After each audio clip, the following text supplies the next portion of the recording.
Jumble. William's father carefully placed the bow and arrow at the back of the library cupboard, then closed the cupboard door and locked it in grim silence.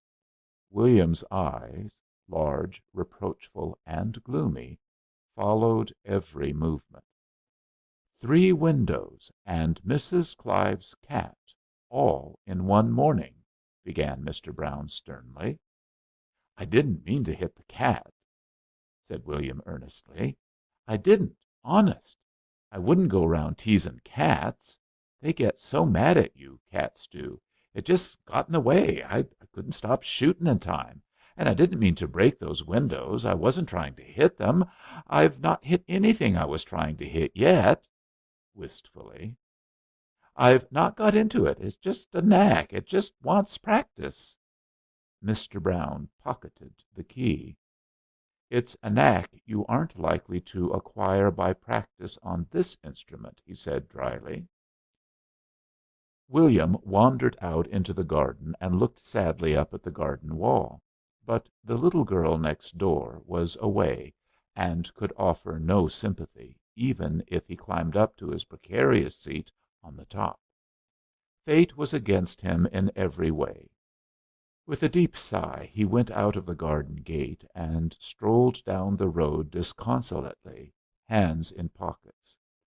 Life stretched empty and uninviting before him without his bow and arrow, and Ginger would have his bow and arrow, Henry would have his bow and arrow, Douglas would have his bow and arrow. He, William, alone, would be a thing apart, a social outcast, a boy without a bow and arrow. For bows and arrows were the fashion. If only one of the others would break a window or hit a silly old cat that hadn't the sense to keep out of the way. He came to a stile leading into a field and took his seat upon it dejectedly, his elbows on his knees, his chin in his hands. Life was simply not worth living. "A rotten old cat," he said aloud. "A rotten old cat, and didn't even hurt it. It made a fuss, just out of spite, screamin' and carryin' on. And windows, as if glass wasn't cheap enough, and easy to put in. I could mend 'em myself, if I got the stuff to do it. I " He stopped. Something was coming down the road. It came jauntily with a light, dancing step, fox terrier ears cocked, retriever nose raised, collie tail wagging, slightly dachshund body aquiver with the joy of life. It stopped in front of William with a glad bark of welcome, then stood eager, alert, friendly, a mongrel unashamed. "Rats! Fetch 'em out," said William idly. It gave a little spring and waited, front paws apart and crouching, a waggish eye upraised to William. William broke off a stick from the hedgerow and threw it. His visitor darted after it with a shrill bark, took it up, worried it, threw it into the air, caught it, growled at it, finally brought it back to William and waited, panting, eager, unmistakably grinning, begging for more. William's drooping spirits revived. He descended from his perch and examined its collar. It bore the one word "Jumble." "Hey, Jumble!" he called, setting off down the road.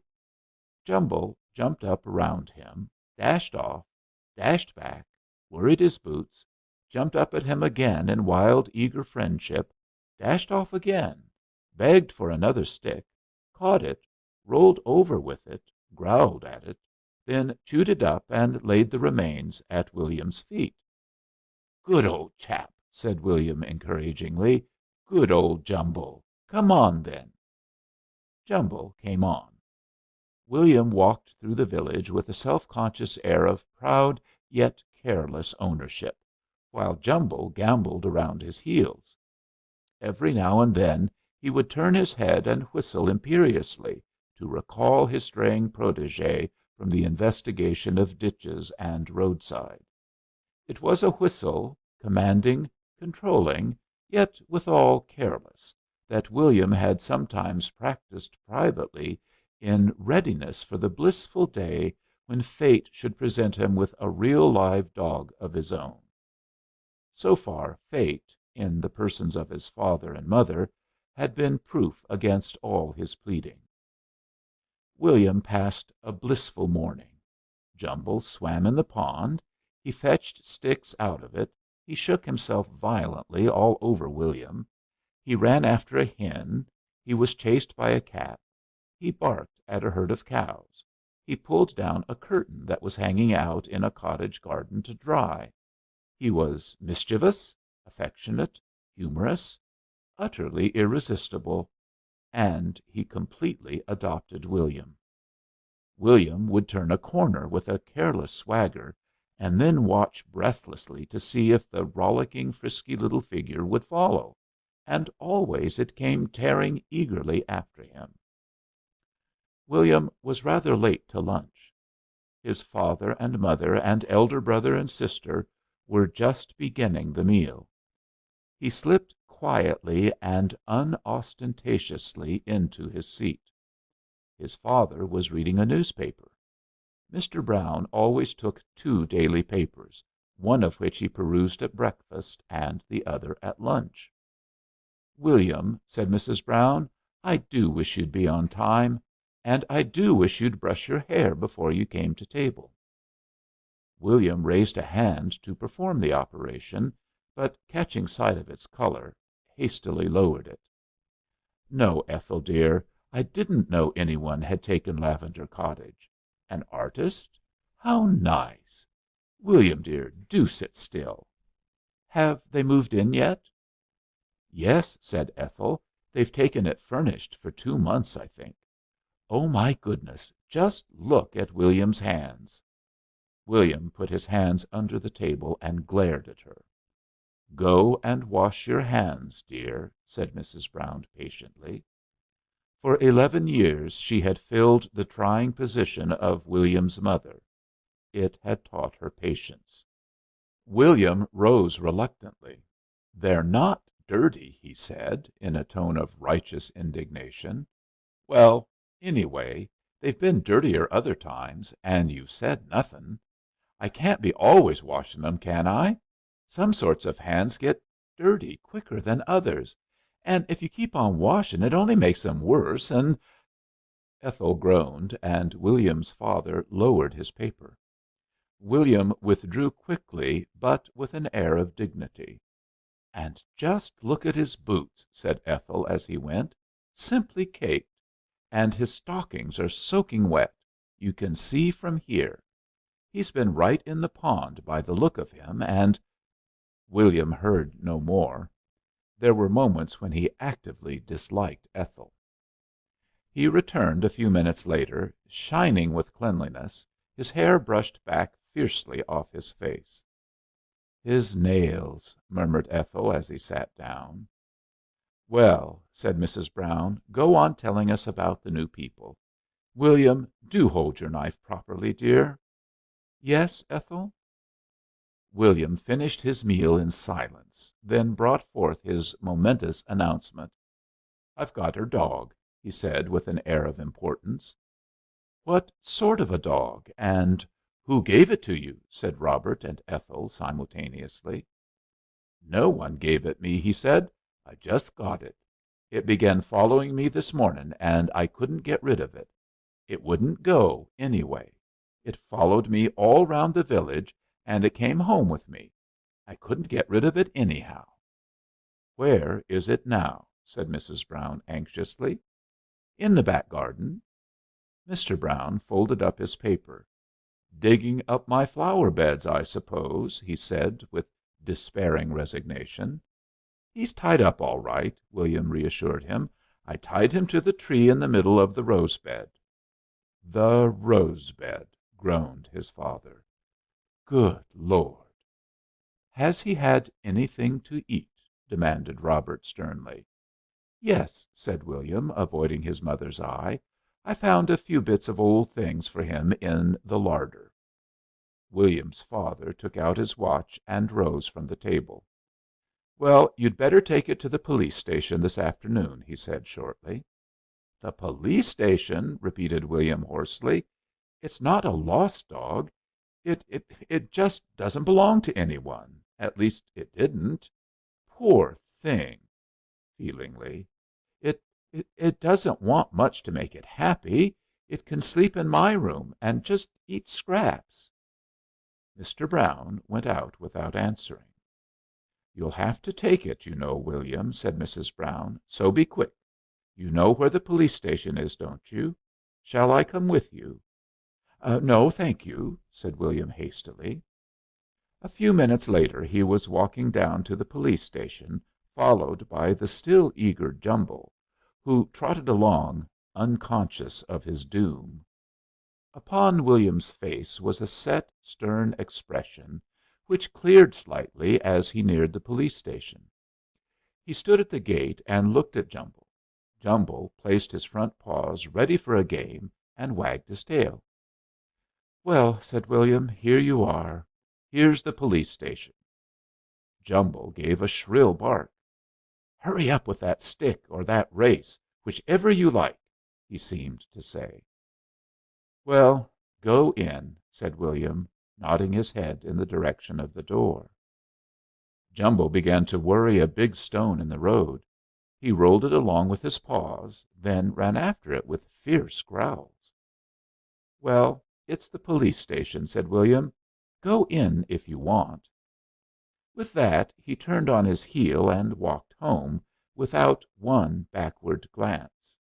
But he walked slowly, with many encouraging "Hey, Jumbles!" and many short, commanding whistles.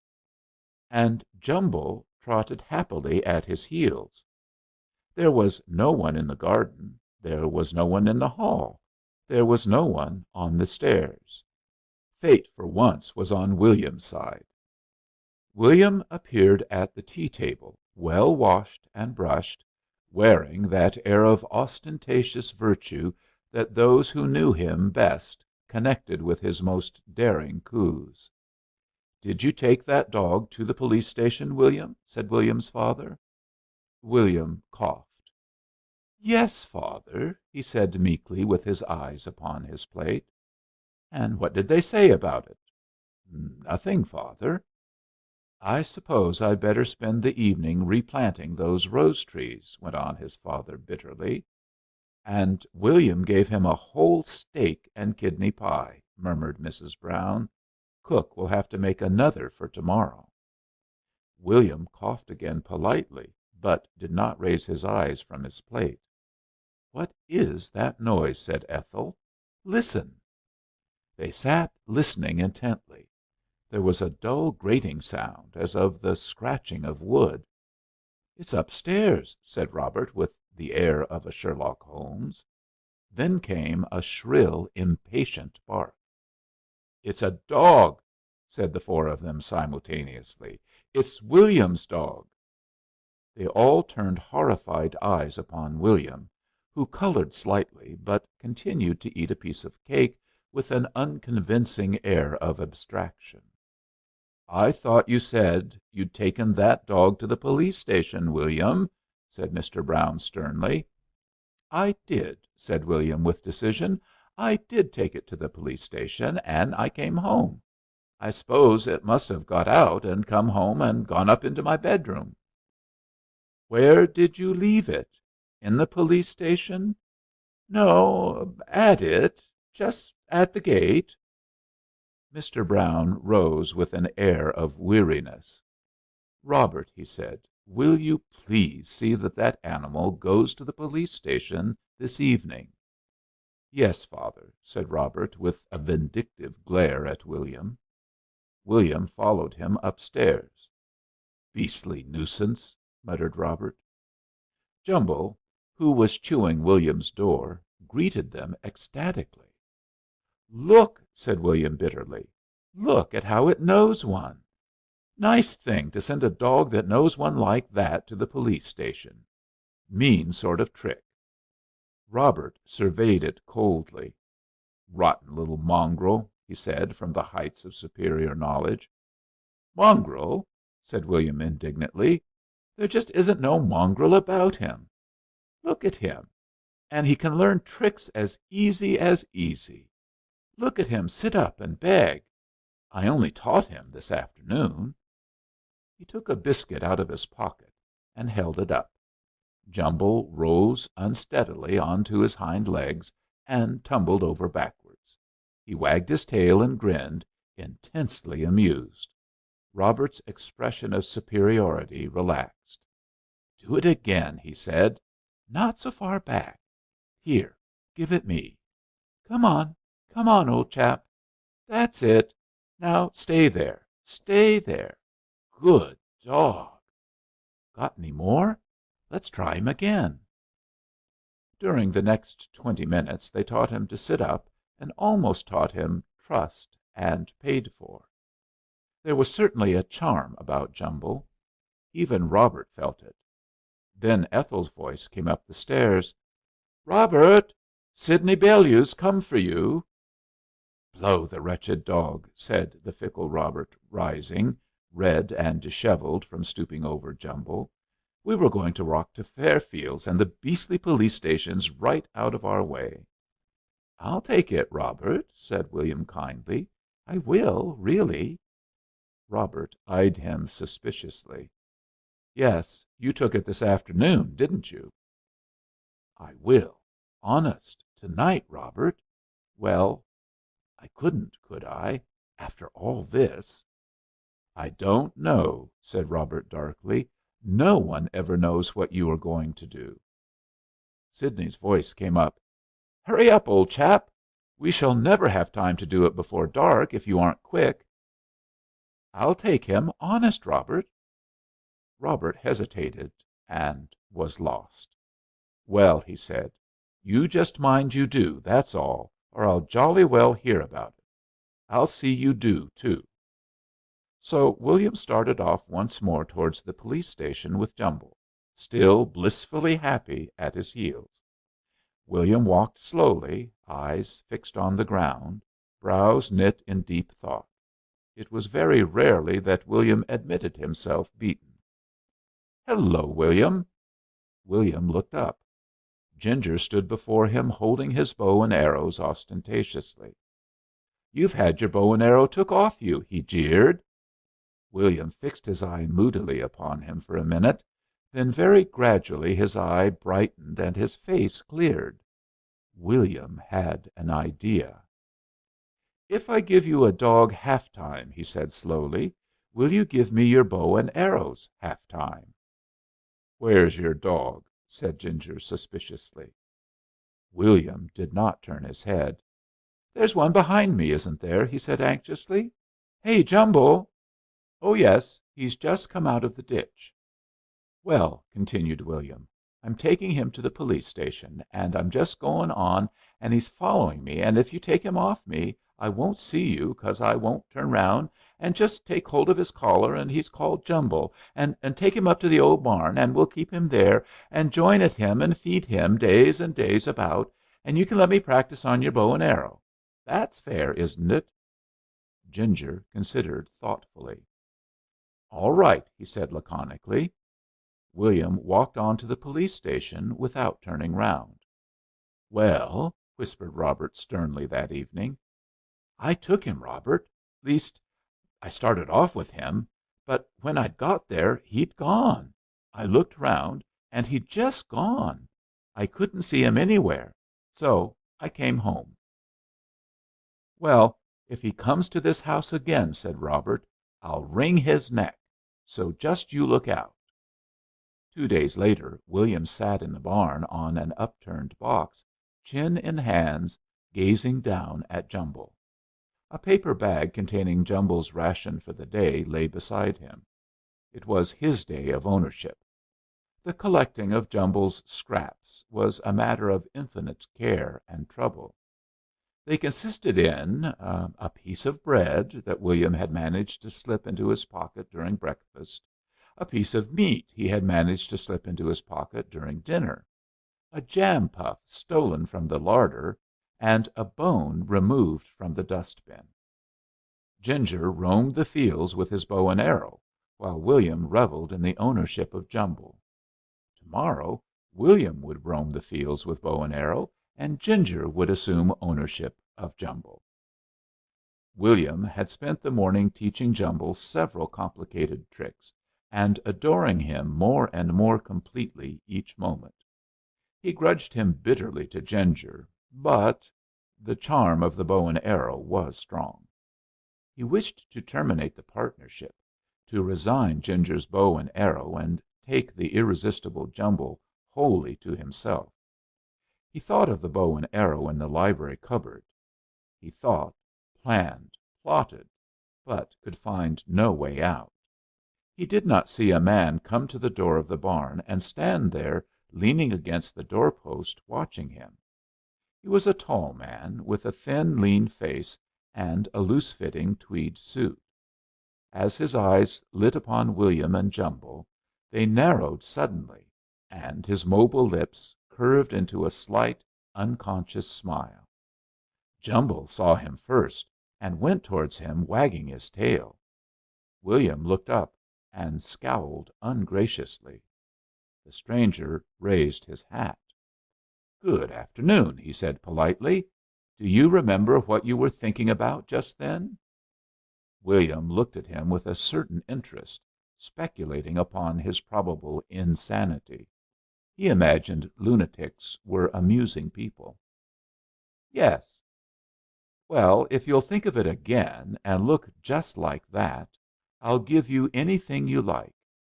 It's a rash promise, but I will." William promptly complied. He quite forgot the presence of the strange man, who took a little block out of his pocket and began to sketch William's inscrutable, brooding face. "Daddy!" The man sighed and put away his block. "You'll do it again for me one day, won't you?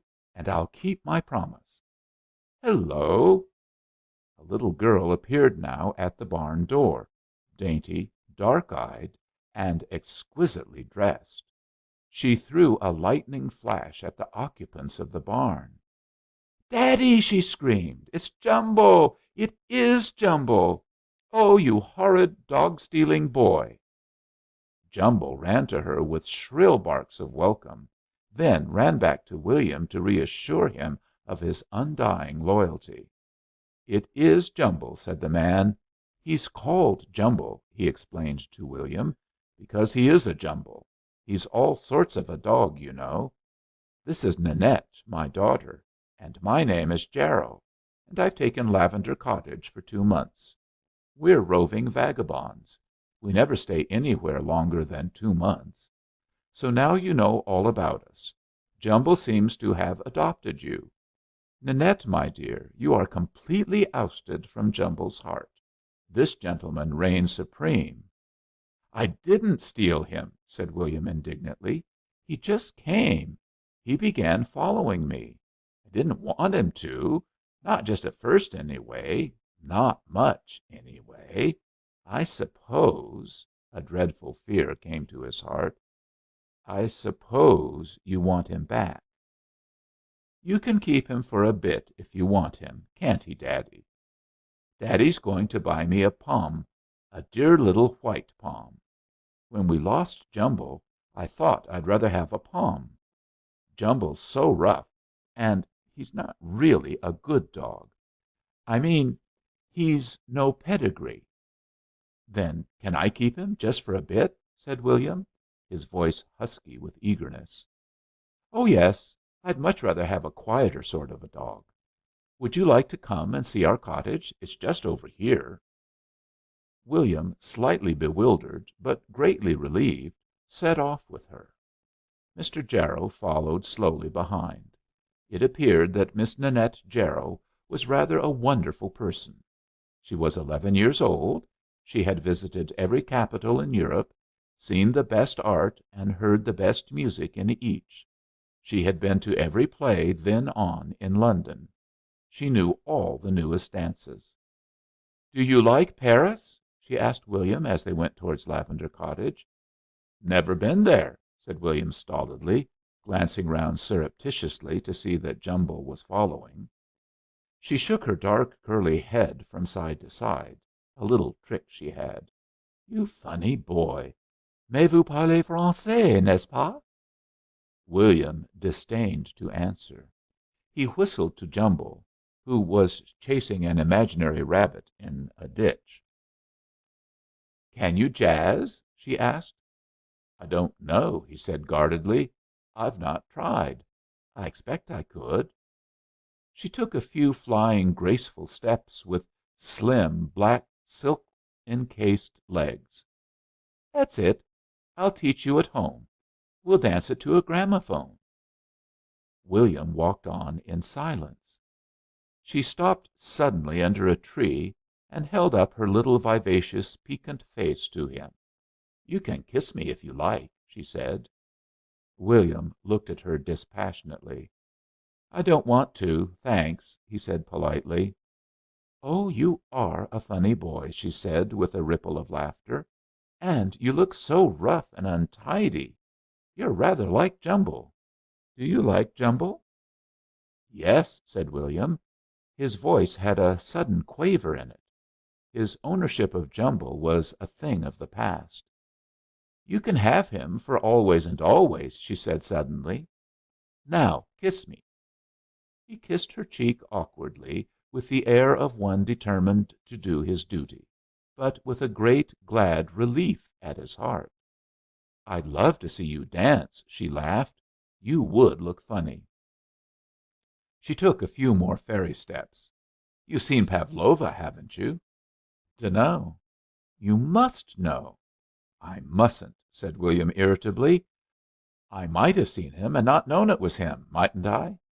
She raced back to her father with another ripple of laughter. "He's such a funny boy, Daddy, and he can't jazz, and he's never seen Pavlova, and he can't talk French, and I've given him Jumble, and he didn't want to kiss me." Mr. Jarrow fixed William with a dryly quizzical smile. "Beware, young man," he said.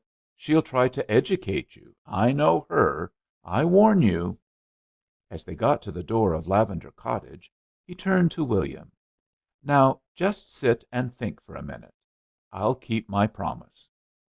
"I do like you," said Ninette graciously as he took his departure. "You must come again. I'll teach you heaps of things.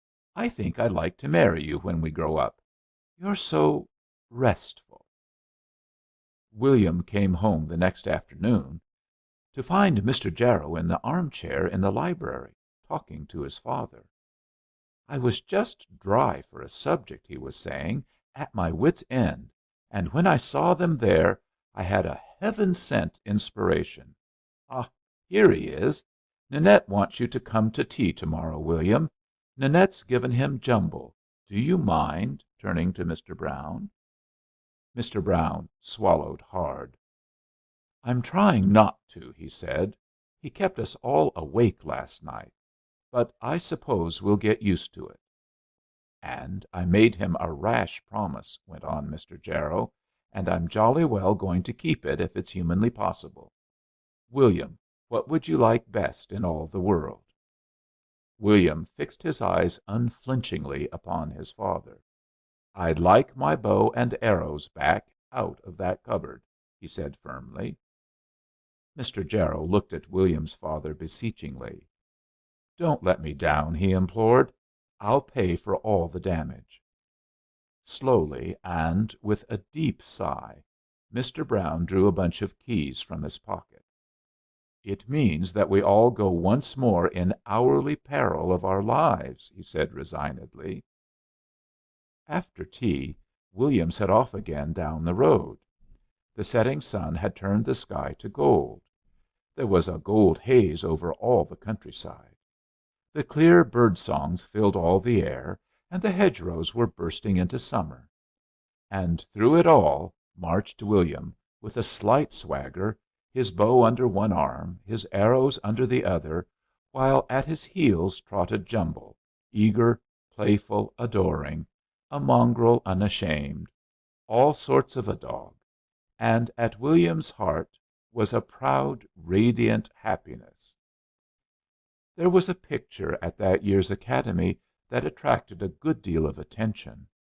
It was of a boy sitting on an upturned box in a barn, his elbows on his knees, his chin in his hands. He was gazing down at a mongrel dog, and in his freckled face was the solemnity and unconscious, eager wistfulness that is the mark of youth. His untidy, unbrushed hair stood up round his face. The mongrel was looking up, quivering, expectant, trusting, adoring, some reflection of the boy's eager wistfulness showing in the eyes and cocked ears. It was called friendship. Mrs. Brown went up to see it. She said it wasn't really a very good likeness of William, and she wished they'd make him look a little tidier. End of chapter 12.